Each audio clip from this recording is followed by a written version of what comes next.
बड़ी मुश्किल से सिर्फ मरियम को ही बचा पाई।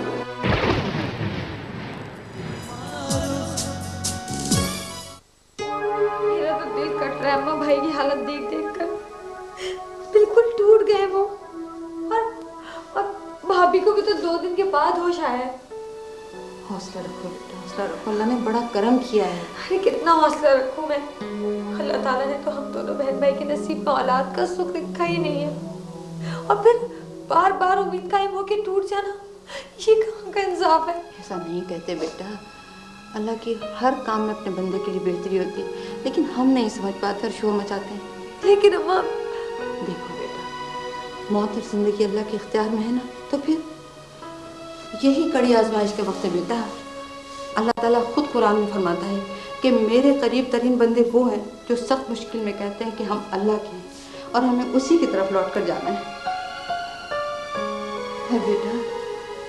हम तुम तो अल्लाह की दी हुई नेमतों का किसी तरह भी शुक्र अदा ही नहीं कर सकते बेटा, और अल्लाह से शिकवा करके और गुनाहगार होते हैं।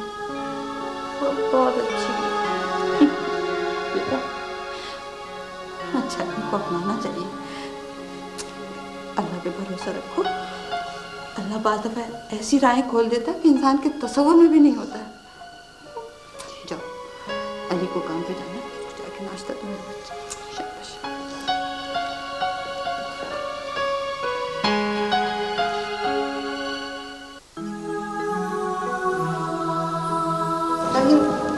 मुझे डर सा लगने लगा है।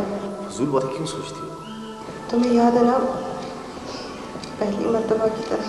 मरियम, खौफ, हादसात, मुश्किलात, इन सब बातों को भूल जाओ।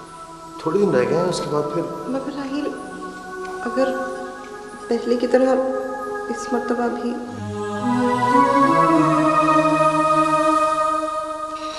क्या बात है, सुबह ही सुबह नोट गिन रहे हो क्या? नहीं अब्बा, वो माल की कुछ रसीद ढूंढ रहा था, पता नहीं मैंने कहाँ रख दी। तो ये सास बहू कहाँ है? यहाँ नाश्ता नहीं क्या मिलेगा? अच्छा वो मैं जा रहा हूँ, नाश्ता बाहर ही कर दूंगा। वो अगर कुछ नहीं है मेरे पास। ये तो मोटरसाइकिल कहाँ ले जा रहा है? मेरे दोस्त की शादी है, उसके साथ शॉपिंग भी जाना है मुझे। लेकिन मैं मोटरसाइकिल नहीं दे सकता, मुझे सारा दिन काम के लिए इधर उधर जाना पड़ता है। सुनो, भाई के साथ काम पर लग जाओ। बिला वजह आवारागर्दी करके वक्त जाया कर रहे हो, पछताओगे। नाश्ता कर लो। नहीं करना है मुझे नाश्ता, अपने पास ही रखें। जुगनू, तमीज से बात करो, बड़ी भाभी है तुम्हारी। नसीहतें तंग आता हूं मैं चीजों से। अरे जुगनू बेटा, अरे छोड़ो मुझे, नहीं चाहिए मुझे पैसे, रखें अपने पास।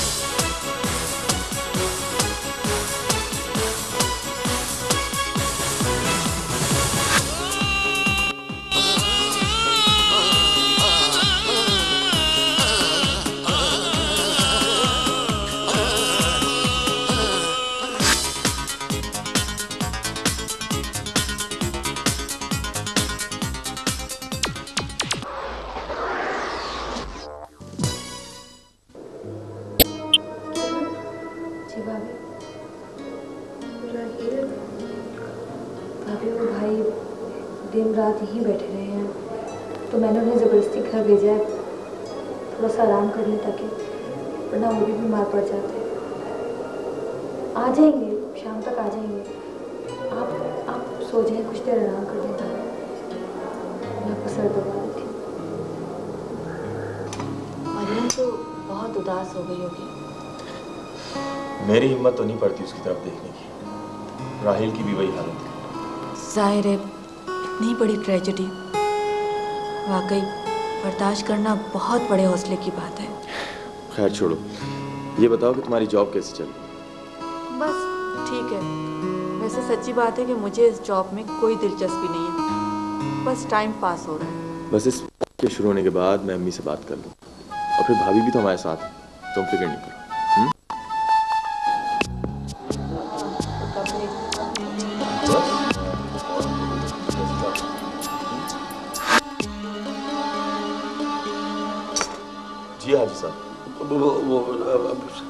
सर वो सीमेंट का ट्रक आ गया है, क्लियरेंस दे दीजिए।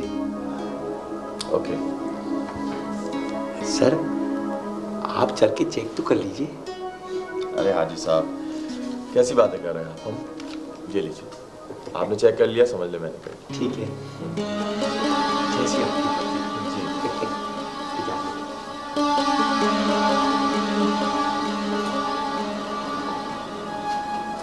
ये हाजी साहब है? शक्ल से तो कहीं नहीं लगते हाजी हाजी। भाई कहते तो यही है कि ये हाजी है।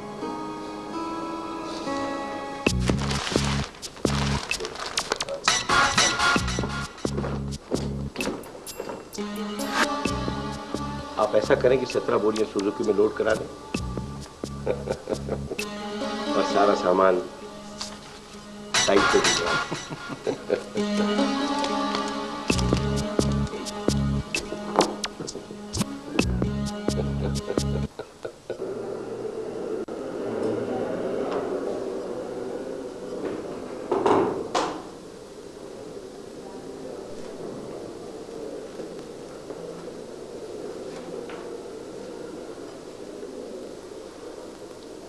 मरियम,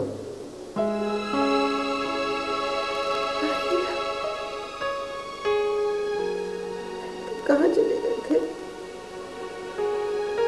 मैं सुबह से तुम्हारा इंतजार कर रही थी। ये क्या हो गया? क्या हो गया फिर से?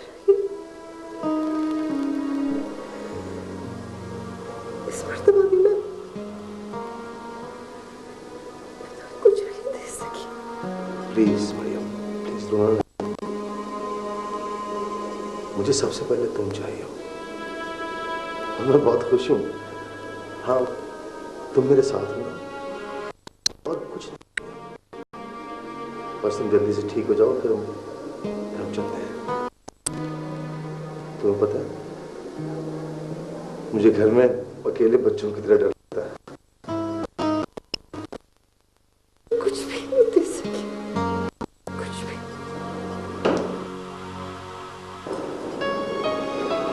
अस्सलाम वालेकुम। कैसे हैं रोहित साहब? मैं ठीक हूँ, आप सुनाइए। मरीम, अब आप बिल्कुल ठीक हैं। हम आपको छुट्टी दे रहे हैं। बस अब आप अपना ख्याल रखें, खूब खाएं पिएं, घूमें फिरें, इंशाल्लाह सब ठीक हो जाएगा और खुश रहें।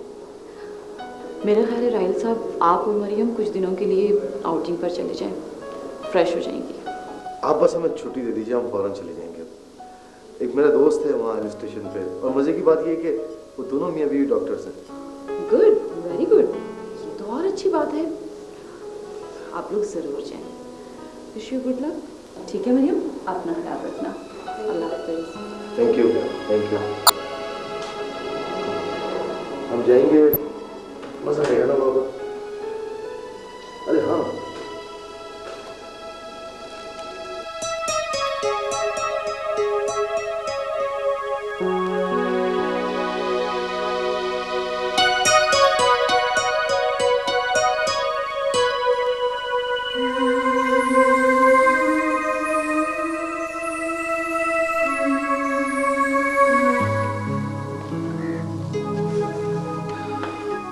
जिस दिन 3-4 जगह मोटरसाइकिल पे जाना पड़ता है, हशर नशर हो जाता है, बहुत थकन हो जाती है। अरे क्या हुआ? कुछ नहीं। मैं तुमसे रस्मन नहीं पूछ रहा कि तुम इतना सा जवाब देकर चुप हो जाओ। बताओ क्या बात है? अली, अली मैं बोर हो जाती हूँ, खुद को बहुत अकेला महसूस करने लगी हूँ। क्यों? घर में अम्मी अब्बा हैं और फिर सब समझते हैं आप, फिर भी समझना नहीं चाहते। क्या? अली, अगर हम किसी बच्चे को पालना बहुत बड़ी जिम्मेदारी होती है और हमारे हालात इस वक्त इस बात की इजाजत नहीं देते। लेकिन अगर इन हालात में हमारी अपनी औलाद होती तो फिर आप क्या करते? अपनी औलाद अपनी होती है और फिर कौन देगा हमें बच्चा? अली, अली यतीम खानों में ऐसे बहुत से बच्चे हैं जिनका आगे पीछे कोई नहीं है, छोटे छोटे मासूम से। यतीम खानों में जिनके आगे पीछे कोई नहीं है, पता नहीं किस खानदान के बच्चे हैं, कौन है वो? अली, जब हम उन्हें घर ले आएंगे तो हम ही उनका खानदान होंगे और हम ही उनकी शनाख्त किरण प्लीज, हम हजारों दफा ये बातें कर चुके हैं, लेकिन मैं ज़हनी तौर पे इसे कबूल नहीं कर पाता कि हम किसी के बच्चे को गोद लेकर, इस सूरत हाल में शायद मैं उसके साथ इंसाफ ना कर सकूं। देखो देखो किरण, अगर अल्लाह ताला ने हमारे नसीब में औलाद लिखी होगी तो वो हमें खुद ही दे देगा। आप प्लीज इन बातों को छोड़ो और ये बताओ कि वो राहिल और मरीम कब जाने? कल।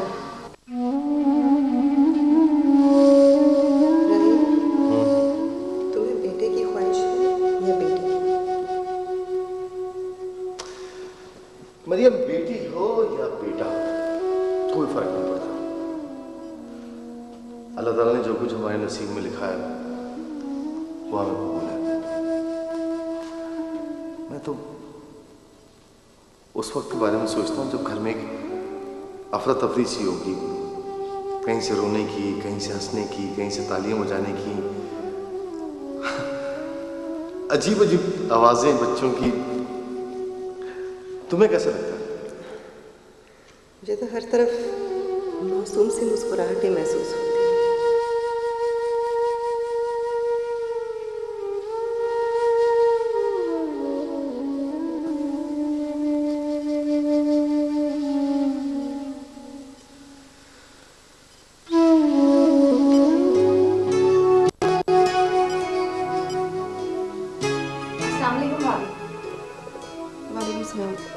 आओ किरण।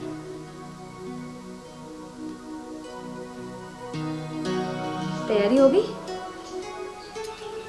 मेरा तो कहीं भी जाने को दिल नहीं कर रहा था, मगर राहिल बहुत परेशान है। अरे नहीं भाभी, वो तो आपकी वजह से परेशान है। आप ठीक हो जाएंगी तो वो भी ठीक हो जाएंगे। किरण, राहिल तो बच्चों के दीवाने हैं। वो इतने खुश थे, मगर फिर से कुछ फैसले अल्लाह ने मुकम्मल तौर पर अपने इख्तियार में ले रखे हैं। इंसान बिल्कुल बेबस है, लेकिन मुझे इस बात का यकीन है कि अल्लाह कभी अपने बंदे का बुरा नहीं चाहता। ये तो हम ही बेसब्रे हैं, नासमझ हैं, जो समझ नहीं पाते। मैं अली से कहूँगी कि वो ये कपड़े यतीम खाने में दे आए जाकर। नहीं, ये कपड़े मैं कहीं नहीं भिजवाऊंगी। किरण, तुम्हें नहीं पता ये राहिल ने कितने शौक से खरीदे थे। पता है, उसे देख रही थी, उसने एक चीज इतने प्यार से, इतने शौक से खरीदा। ये तो मैं कहीं नहीं भिजवाऊंगी। अच्छा ठीक है ना, कहीं नहीं भिजवाएंगे, ये आप अपने पास रखिएगा। हाँ, बस चुप हो जाइए।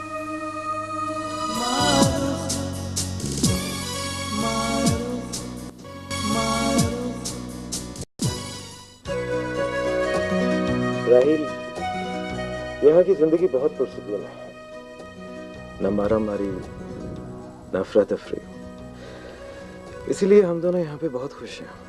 हाँ, पुरफुजा मुकाम पर रहते हो, पहाड़ों से आता हुआ पानी पीते हो, ताज़ा हवा में सांस लेते, यही तो जिंदगी है।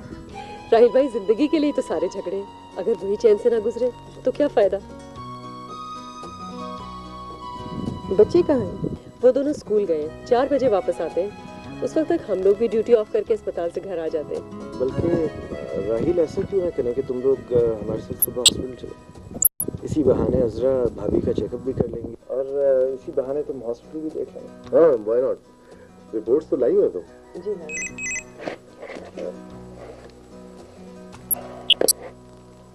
जी क्या?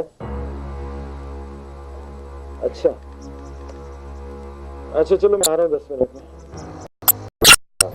हमें जरा हॉस्पिटल जाना होगा। हाँ खैरियत? वो कुछ नहीं, एक एक्सीडेंट हो गया। ओह चलो ठीक, आते हैं फिर हम लोग।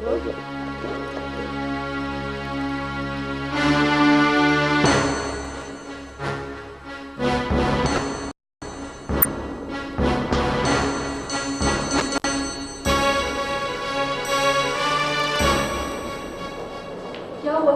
मैडम, डिलीवरी का केस था, दोनों हॉस्पिटल आ रहे थे, ज़बरदस्त एक्सीडेंट हुआ, शोहर तो रास्ते में मर गया, बीवी की हालत बहुत खराब। कहाँ, थिएटर में ही है? जी मैडम। चलो बेटा।